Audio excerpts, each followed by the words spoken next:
gente já falou aqui no canal sobre símbolos e como eles podem dizer muito mais sobre a nossa cultura e sociedade do que a gente costuma imaginar.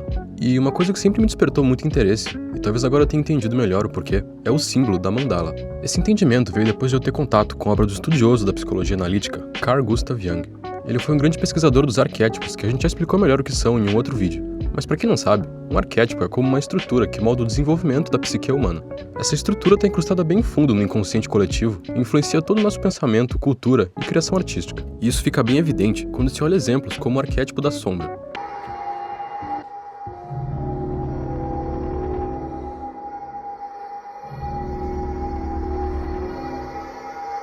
Ele representa a parte reprimida da consciência, seja por a gente achar que ela não faz parte do que a gente é, ou por não se encaixar nos padrões e ideais sociais. Numa olhada rápida, dá pra ver como ele se manifesta, ou, de certa forma, extravasa, em todo tipo de produção artística. Mas o arquétipo que eu quero comentar aqui é o que o próprio Jung definiu como o arquétipo central. Segundo a teoria junguiana, a mente humana poderia ser representada como uma esfera, tendo uma parte muito pequena na superfície, que seria o ego consciente, e um espaço inconsciente muito grande com um núcleo, que ao mesmo tempo é a esfera inteira, conhecido como self. Ele aparece nas mais diversas culturas como uma espécie de alma ou energia interna ao ser humano. E existe um motivo para isso. A psicologia analítica observou que ao longo de uma vida, a mente humana tem um tipo de missão ou propósito. É como se uma força psíquica regulasse tudo que a gente pensa para nos transformar numa versão mais completa do que a gente é de verdade. E esse processo é justamente regulado pelo self.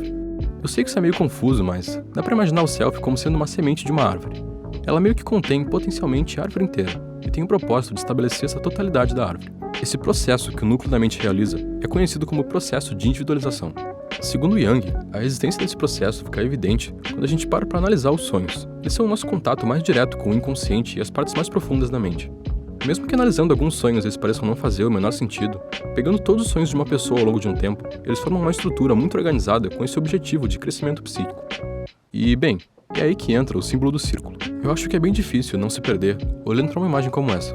É como se ela carregasse uma espiritualidade que eu não consigo definir. Eu costumava pensar que tinha a ver com o fato de o Sol, a Lua e outras coisas além da nossa compreensão terem formato de esfera. Afinal, a ciência acabou de confirmar a existência das ondas gravitacionais, o que significa realmente que tem uma energia que viaja pelo universo e é responsável pelas coisas no espaço terem formato de esfera. Isso é uma coisa muito mágica e eu achava que era esse o motivo de o círculo ser algo tão importante na arte e na cultura. Mas a verdade é que vai muito além disso.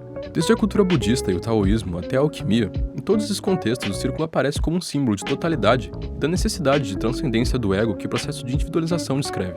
E talvez uma das maiores provas disso esteja no desenho feito pelo gênio Leonardo da Vinci do Homem Vitruviano. E, bom, para explicar isso eu preciso dar um pouco de contexto matemático. Existe um problema proposto na Grécia Antiga, conhecido como a quadratura do círculo. Ele consiste basicamente em se pegar a área de um círculo e construir com uma régua um quadrado com essa mesma área. O ponto é que isso é matematicamente impossível por causa da natureza de π. Ele é o que os matemáticos chamam de um número transcendente, e não pode ser representado na forma de uma fração. E o fato de Leonardo da Vinci colocar a imagem de um ser humano meio que metaforicamente resolvendo esse problema tem uma carga de simbolismo muito forte. Essa imagem virou um símbolo do movimento renascentista, que foi uma época de avanço enorme da arte, da filosofia e da ciência. O Homem Vitruviano poderia representar um ser humano consciente do processo de individualização descrito pelo Jung. Assim como é impossível desenhar um quadrado com a mesma área do círculo, conseguir quebrar totalmente o ego é uma coisa impossível. Mas o ser humano estava entrando cada vez mais em um ponto da história em que ele entendia que o propósito e a beleza estão justamente no processo. Esse processo não tem exatamente um fim, é mais como se fosse algo infinito ou um ciclo. Não é raro que autores comparem a psique humana ao cosmos como um todo. E eu acho que essa é uma das razões por que desenhar ou observar uma mandala é uma experiência tão interessante e porque monges budistas consideram o desenho de um círculo perfeito como uma experiência espiritual. E ele remonta ao nosso desejo mais básico de transcendência e conhecimento. Da mesma forma que o self é o núcleo e a esfera toda ao mesmo tempo, o círculo também representa a totalidade e o caminho até ela. E nesse conhecimento sobre a consciência, eu acho que a cultura oriental se destaca bastante. O taoísmo chinês, por exemplo, afirma que o universo tem uma espécie de força motriz que se chama Tao. E não por acaso esse ideograma significa caminho. E é difícil não enxergar paralelos entre o Tao e a força psíquica que o Jung observou. Se essa força psíquica também é a força por trás de tudo que existe, já é outra história. Mas eu acho que todo mundo deveria, em algum momento, ter contato com esses símbolos e a quantidade enorme de coisas que eles podem ensinar pra gente.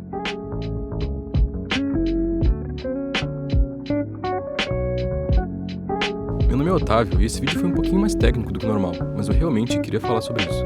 Se alguém se interessar pelos assuntos que eu comentei aqui, eu vou deixar na descrição o link de um livro do Aldous Huxley que me introduziu ao assunto e é também um dos livros que eu mais gosto. Lembrando também que comprar por esses links ajuda a manter o nosso canal vivo. Muito obrigado pela atenção e até mais.